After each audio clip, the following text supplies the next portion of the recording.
الحقيقة فين؟ الحقيقة فين؟ الحقيقة فين؟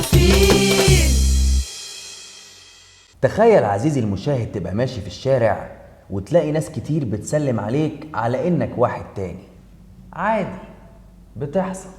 يتصوروا معاك، مفيش مشكلة، محدش يكره الشهرة. لكن اللي مش عادي ابدا تلاقي ناس بتخبط على بابك وبتقولك فين الفلوس اللي عليك، وانت لا استلفت من حد ولا سلفت حد ولا سرقت حد. سرقت؟ طب اتكل انا على الله. ليه؟ الحلقة لسه بتبدأ. اللي ليه وعنها ما بدأت؟ انا ما بدأت انت تقول سرقت، يبقى انت كده راجل كذاب ظالم، مش كده؟ لا ما اسمحلكش يا كابتن، انا بحاول اعرف الناس عليك. ايه اللي تعرف الناس عليا؟ الناس عارفيني، هلك في حالك، انت مالكش الدعوه. معانا ومعاكم النهارده كابتن جاك الشبراوي، الشهير بكابتن جاك انا الشبراوي. بقيت امك يعني اكون شهير بايه؟ سندريلا الشاشه يعني؟ في حاجه يا كابتن؟ يس كان فيه وخلص. اهلا بيك معانا يا كابتن. هلك في حالك، هلك في حالك. انت مش قلت سرقت؟ ما تبصليش كده، انت مش كويس. اصفى يا كابتن، ايه؟ اصفى. بديتها غلط معايا من الاول، بديتها غلط. ومعانا النهارده نجم واعد بدأ يسطع في عالم الاعلانات والمسلسلات. عرفناه طبعا من اعلان امازون اللي هو بتاع ندى وطلال. الاعلان كان بيقول ايه؟ اللي هو انا كنت بقول فيه حس بالتوفير يا طلال. ايوه انت كنت طلال. لا انا كنت ندى. لما امك على الصبح. وكمان عرفناه من اعلان اوبر اللي هو الفخينه بيبان من جوافته. بيبان من صحافته. وكمان عرفناه من اعلان الوصل اللي هو عايز سحلب وصل وسحلب. بالظبط، ده كان اعلان بنك مصر. وعملت مسلسل الحمد لله في رمضان مع استاذ احمد امين اللي هو مسلسل السفاره، ما شفتوش بسبب وش امك.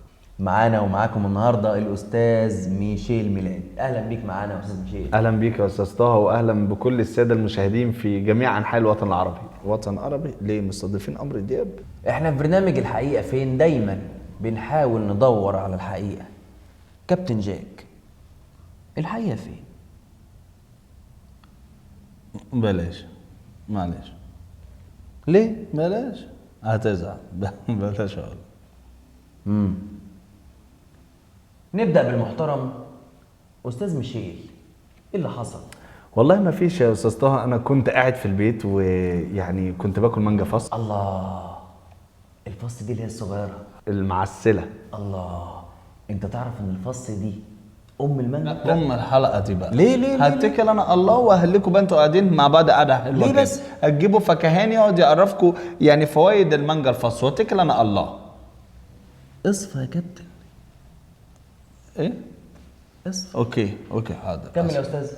مفيش، كنت قاعد فجأة لقيت الباب بيخبط جامد جدا، قمت اشوف في ايه اللي بيحصل. لقيت ناس جايين بيقولوا لي هات الفلوس اللي عليك يا حرام. قلت لهم ايه؟ قلت لهم انا؟ قالوا لك ايه؟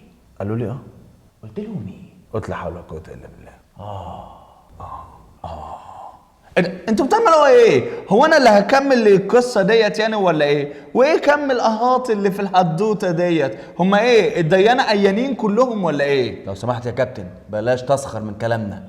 اصفى يا كابتن. هو ايه اللي اصفى؟ انت بتكلم منهل، اهدى شويه. اتفضل دافع عن نفسك. ايه اللي دافع عن نفسي؟ اعمل ايه يعني؟ انا ما سرقتش حد، وبعدين انا اول ما جيت ايجيبت ما كانش معايا فلوس مصري، فاستلفت لحد ما فك. بس الاحصائيات اللي عندي هنا بتقول انك قاعد في مصر بقالك 20 سنة.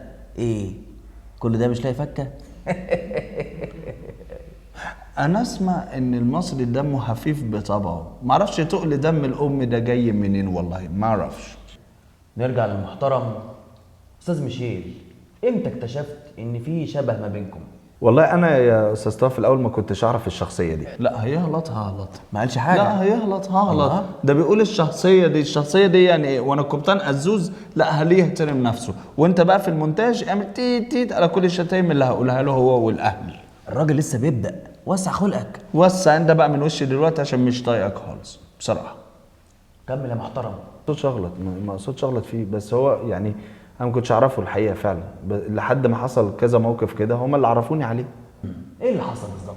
يعني مثلا كنت نازل من العماره لقيت البواب بتاعي واقف، فقلت اديله الشهريه زي كل شهر عادي يعني، فبديله الشهريه ضحك وقال لي ما تعملش كده، فما فهمتش مشيت ما اديتوش فلوس. طب ما الله تهفه، تحفه والله. راجل بيحب الضحك اكتر من الفلوس، ده نكرهه ده نقول له حاجه. بس بعد كده رحت قعدت على القهوه، جالي القهوجي قال لي تطلب ايه؟ قلت له هات سحلب، ضحك وقال لي ما تعملش كده. طلبت شاي. مفيش كده، بيفضل الضحك على لقمه عيشه. لا مش احسن من ابن الكئيبه ده؟ صح. قال لي كويس. ما فهمتش بقى اللي بيحصل، فرحت سالت اصحابي ايه الموضوع ما تعملش كده، فقالوا لي ان في شخصيه على الفيسبوك والمش عارف ايه. دخلت اتفرج لقيت واحد بيقول ربع ونص والاجره ب4 وربع كده عبط يعني كله، فما فهمتش الموضوع بصراحه. ونستقبل اول اتصال معانا في الحلقه. ايه الاتصال؟ ثانيه واحده، انا عاوز ارد. هو قال كلام كتير انا ما ردتش خالص، بعدين قال قبط، انا عايز اشتم زيه. اشتم بعد الحلقه. ايه اللي بعد الحلقه؟ هنيجي بيتكم نشتم؟ هنشتم فين يعني؟ انا عاوز اشتم هنا زيه كده خلاص دلوقتي. بعد المكالمه بقى المكالمه بعدها الحلقه هتخلص وانا ما بقاش دفعت عن نفسي. انت اصلا حاجز ربع ساعه. ليه مستضيفك في سايبر؟ سايبر؟ انا ماليش دعوه، انا عاوز اشتم. انا عاوز اشتم زيه. الو، ايه ده الصوت ده من عندك؟ مساء الخير، نتعرف بحضرتك. انا نانسي. هلو نانسي، ازيك؟ شكرا الحمد لله. ايه يابا؟ ايه اتكلم؟ انا صاحب السايبر، صاحب الحلقه. صاحب حلقه ايه؟ انا عاوز اتكلم معاها، دي من عندي من الفولورز بتاعت البيج، يعني انا عارفها كويس. مش عارفها لوحدها، ده عرفنا كلنا معاها. موضوع غريب. ايوه انا من شبرا وكنت متصله ابدي اعجابي الشديد جدا جدا جدا شكرا يا بنت شبرا. باستاذ ميشيل. يا بنت لا ما يصحش، ما يصحش. لا قشمتني وهلعت.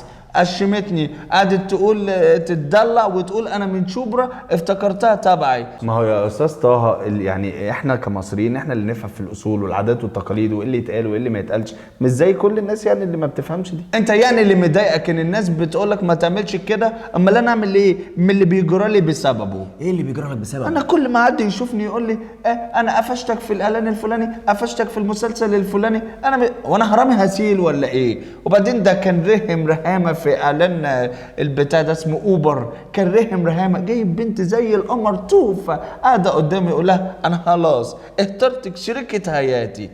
ما هي ليه هتعي تهور من وش امك؟ لا ما يصحش. هو ده يا استاذ طه لما تجيب واحد ما بيفهمش يقعد ينظر على اي شغل بيتعمل، ده كلام فارغ، ما احنا عارفينه. انا ما بفهمش. ايوه انت اللي حمار. لا اهدى يا كابتن. لا معلش، انا لما اتكلم يبقى تسمع. كلنا سامعينك. انا لما اتكلم يبقى تسمع. انا لما اتكلم يبقى تسمع. ازاي ده؟ انا لما اتكلم يبقى هو فين الكوبايه بتاعت استاذ شوبير؟